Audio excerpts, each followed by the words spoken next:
El PRI ha comenzado a mover sus piezas de cara al 2018 después de haber pasado por una serie de elecciones para diferentes gubernaturas.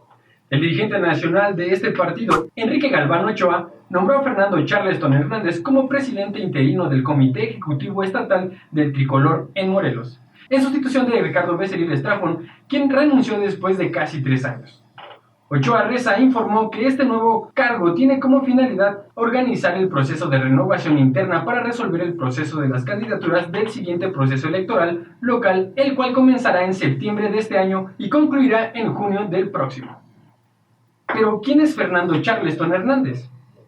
Durante la administración de Fidel Herrera Beltrán, ex gobernador de Veracruz y quien en enero de 2008 informó que había ganado el sorteo de fin de año de la lotería, cuyo premio mayor fue de tan solo 25 millones de pesos. Charleston Hernández fue subsecretario de Finanzas y su jefe directo de aquella administración fue nada más y nada menos que Javier Duarte. Años más tarde, ya durante el gobierno duartista, se convirtió en el cuarto secretario de Finanzas. Si bien es cierto que Charleston Hernández aún no es imputado por algún delito, las autoridades ratificaron que forma parte de los nombres que se hallan en la carpeta de investigación por el posible desvío de recursos.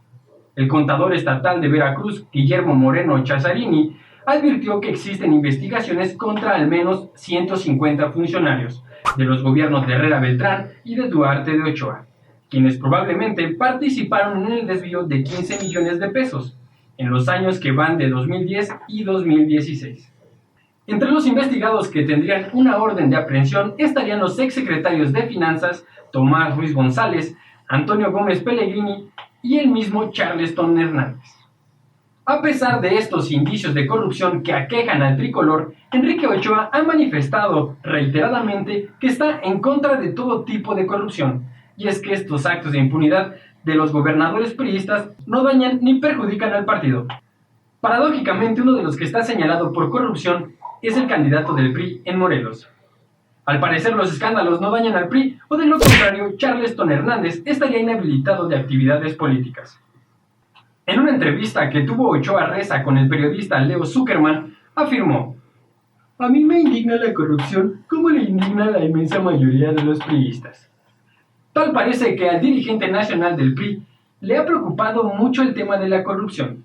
2 meses antes de que se llevaran a cabo los comicios electorales por distintas gubernaturas, Ochoa Reza comenzó una campaña de indignación hacia la corrupción.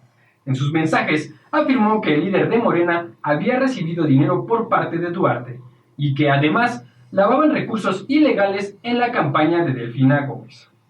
Vamos a citar lo que dijo Ochoa. "Debe fincarse responsabilidad legal y electoral por los millones de pesos que López Obrador y su partido recibían mensualmente de Javier Duarte para la campaña en Veracruz y posiblemente para otras entidades federativas. Antes que nada y primero que todo, amigos, debemos hacernos una pregunta. ¿Tal vínculo existía? Pues para Ochoa Reza sí, pues dijo que con el intento de deslindarse de Javier Duarte ha quedado al descubierto el impostor que es López Obrador. Pregona una falsa honestidad, pero los hechos y sus falsas palabras delatan corrupción, falsa exoneración y, al final de cuentas, complicidad. Esto es como cuando tu hermano mayor te quiere acusar con tu mamá después de haber hecho algo peor. Los mexicanos, agregó, deben estar pendientes de un profesional de la mentira como lo es López Obrador. ¿Es neta? Bien dicen que a explicación no pedida, culpabilidad manifiesta. López Obrador se quiere curar en salud y el miedo no anda en burro. A continuación tenemos un ejemplo de la frase "el miedo no anda en burro". El miedo no anda en burro porque Ochoa Reza colocó al ex tesorero de Duarte como dirigente del PRI en Morelos. ¿Acaso será posible que alguien estando tan cerca del dinero como Fernando Charleston en la administración duartista no se haya percatado de los movimientos ilícitos? Si le interesa tanto el tema de la corrupción, ¿por qué colocó en Morelos a alguien tan cercano a Duarte? Es más probable que Charleston Hernández haya cometido actos ilícitos con Duarte que el mismísimo Andrés Manuel López Obrador, a quien no se le pudo comprobar sus nexos con Javidú, y si Ochoa Reza no quiere ser parte de la corrupción, sería prudente que dijera por qué recibió una liquidación de 1.200.000 pesos por parte de la Comisión Federal de Electricidad, pese a que fue director de esta empresa durante solo 2 años y 5 meses, y que no fue despedido sino que renunció.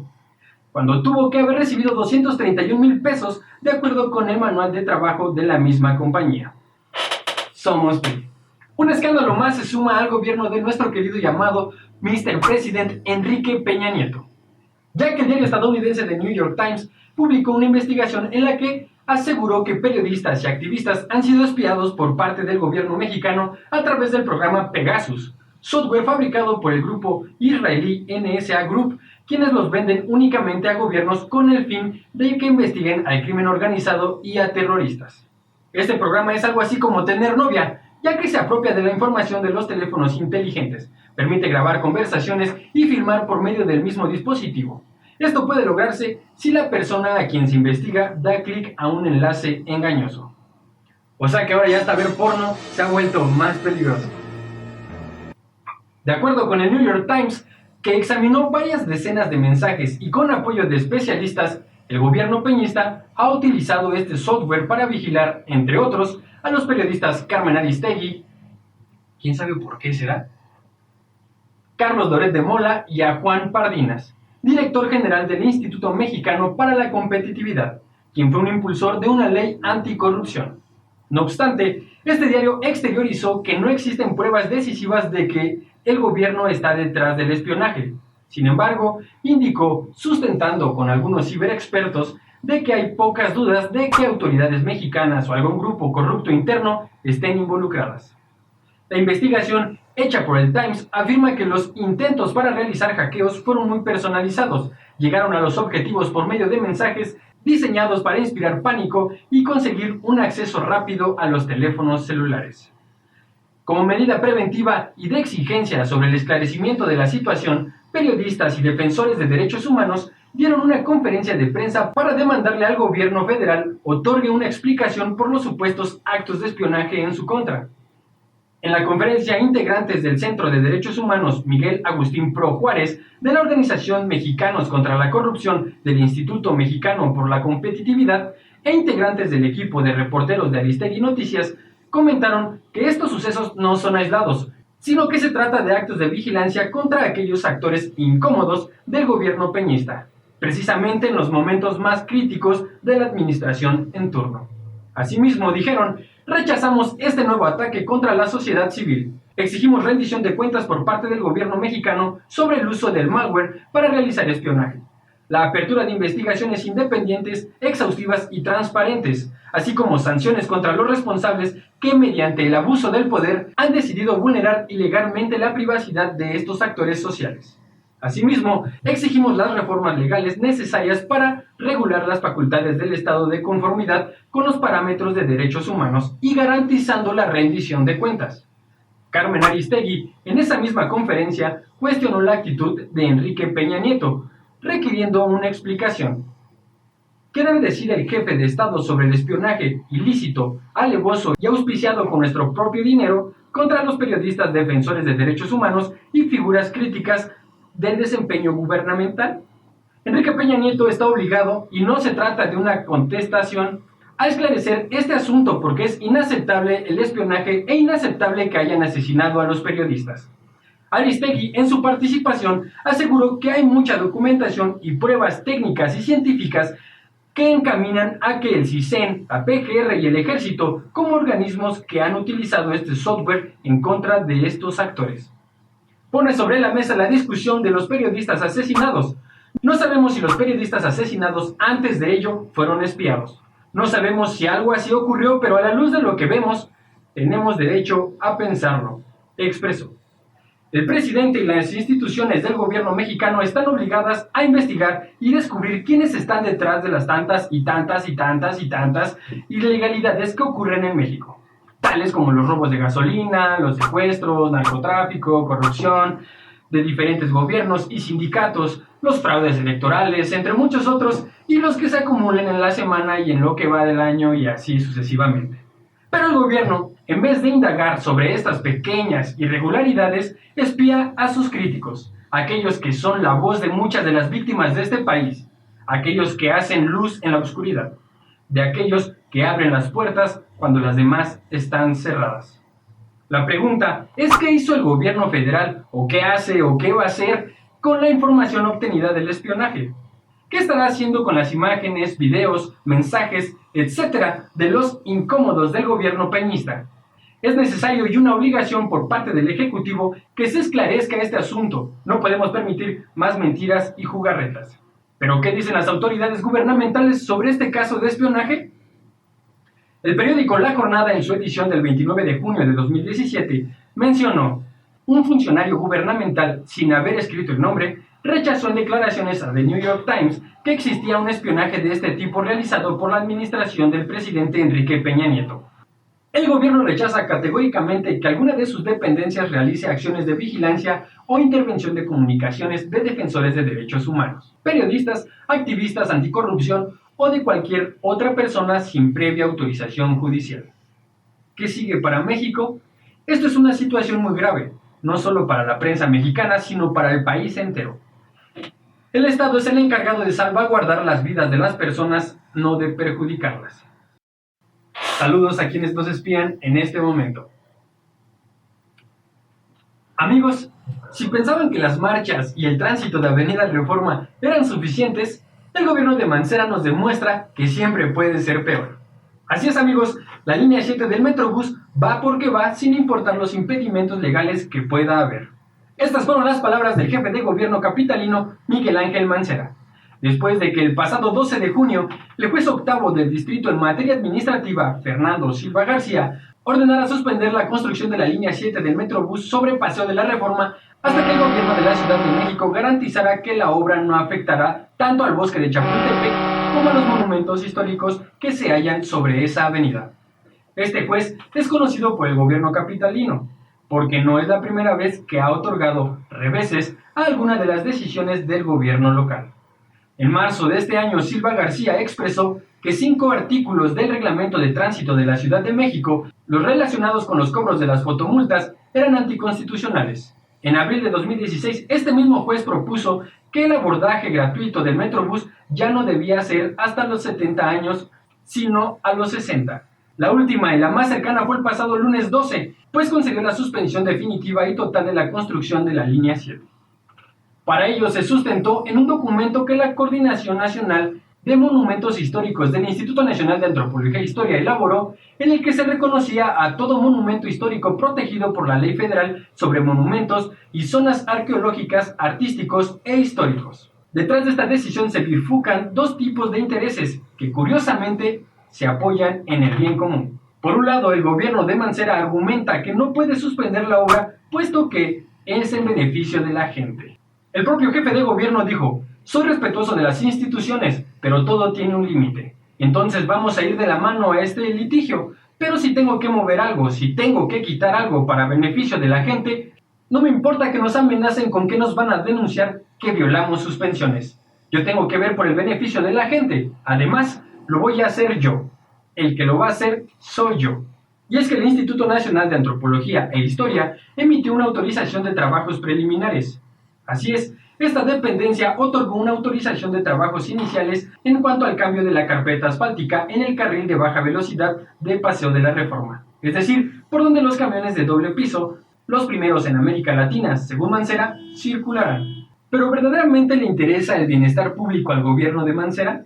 Digo así porque de pronto tanta preocupación por el bien social saca de onda, ¿no? Pues de acuerdo con la revista Proceso, en su edición 2120, explica que se esconden otro tipo de intereses políticos y económicos. El empecinamiento de Mancera tiene que ver con el político, su prisa por realizar la línea 7 del Metrobús, aunque ello signifique ignorar las críticas de vecinos y especialistas y pasar por encima de la ley. Es para terminar la obra en el mes de septiembre, mes que se prevé renunciará como jefe de gobierno para postularse como precandidato a la presidencia del PRD. En relación con el económico, por un lado, tiene que ver con los contratos y permisos asignados. La idea no es tanto la movilidad de la gente, sino explotar comercialmente el Paseo de la Reforma.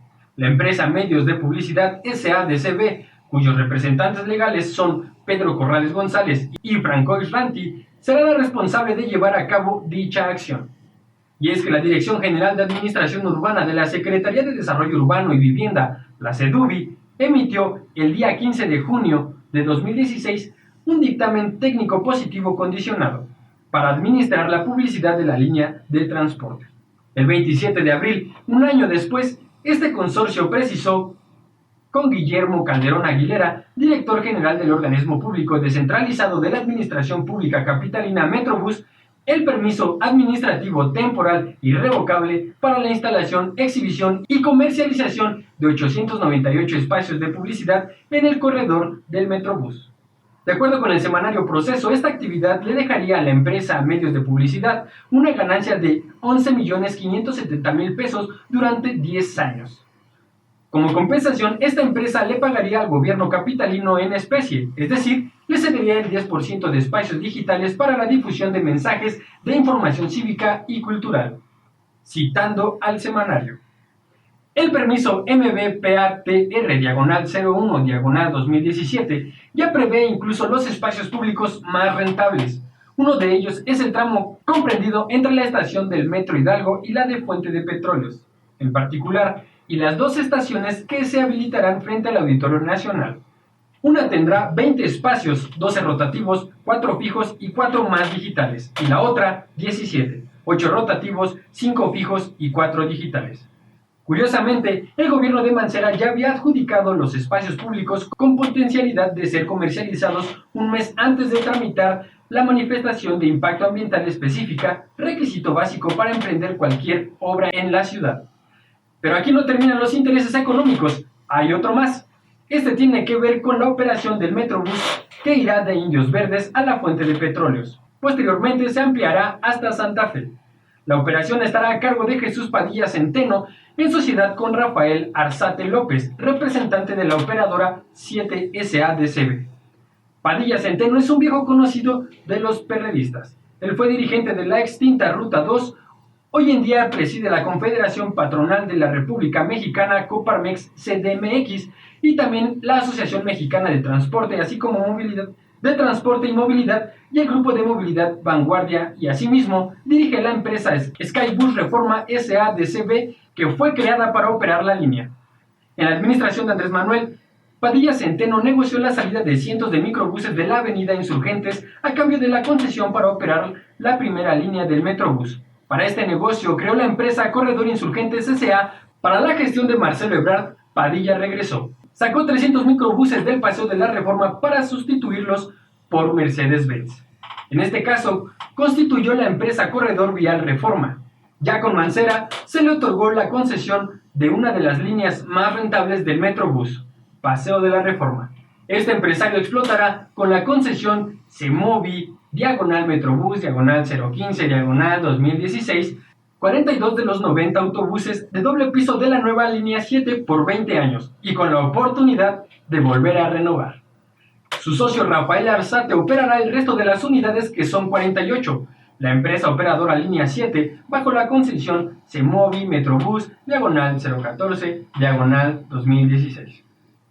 Ambas concesiones fueron cedidas el 1 de julio del año pasado por Héctor Serrano, secretario de Movilidad del gobierno capitalino. Así pues, parece ser el dinero y las colocaciones políticas los verdaderos incentivos de esta obra. Por un lado, los empresarios allegados a los perredistas y el gobierno de la Ciudad de México intentan explotar y comercializar un mercado publicitario que deja ganancias en abundancia. Pero por otro lado, la línea 7 es el reflejo de una ambición política, y es que para Mancera es indispensable concluirla para utilizarla como su carta de presentación como precandidato a la presidencia por parte del PRD. Así que mientras son peras o son manzanas, aguantemos el tránsito que de por sí ya hay, las obras sin terminar y las marchas. Gracias, México.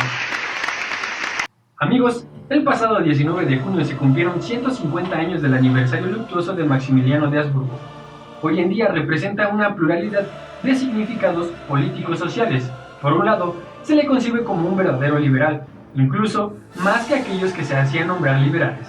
Por otro, se le considera como una extensión de la monarquía y continuidad de relaciones con la Iglesia. Por otro, como un soñador ingenuo que parecía no tener conciencia de la realidad política. Otro, como una víctima de amigos y enemigos, lo que sea que esto signifique. Aún en México se les recuerda con gran nostalgia, ya que de lo contrario no le hubieran hecho una misa en Polanco. Así que más allá de hacerte la tarea y decirte quién fue, así como de emitir un juicio histórico sobre su papel político, los invitamos a leer y conocer su vida recomendándole algunos libros. Entre ellos se encuentran libros como Noticias del Imperio de Fernando del Paso, editado por el Fondo de Cultura Económica; Maximiliano y Carlota, una biografía hecha por Egon César Conte, editado también por el Fondo; Surgimiento y caída del Imperio Mexicano de Lord Acton, o el libro del historiador Jean Meyer, Yo el francés, biografías y crónicas; La intervención en primera persona, editado por Tusquets. Los dejamos con unas palabras del último emperador de México antes de su fusilamiento. Mexicanos, voy a morir por una causa justa, la de la independencia y libertad de México. Que mi sangre selle las desgracias de mi nueva patria. Que Dios salve a México. Y en verdad que le hace falta. Bueno amigos, en Megalópolis esperamos que el contenido de este video y los próximos sean de su agrado. Recuerden que estaremos subiendo un video todos los martes para tenerlos bien informados. Compartan, suscríbanse y denle like al video. Para terminar me despido, yo soy Macio Sare y les recuerdo, no se dejen chamaquear.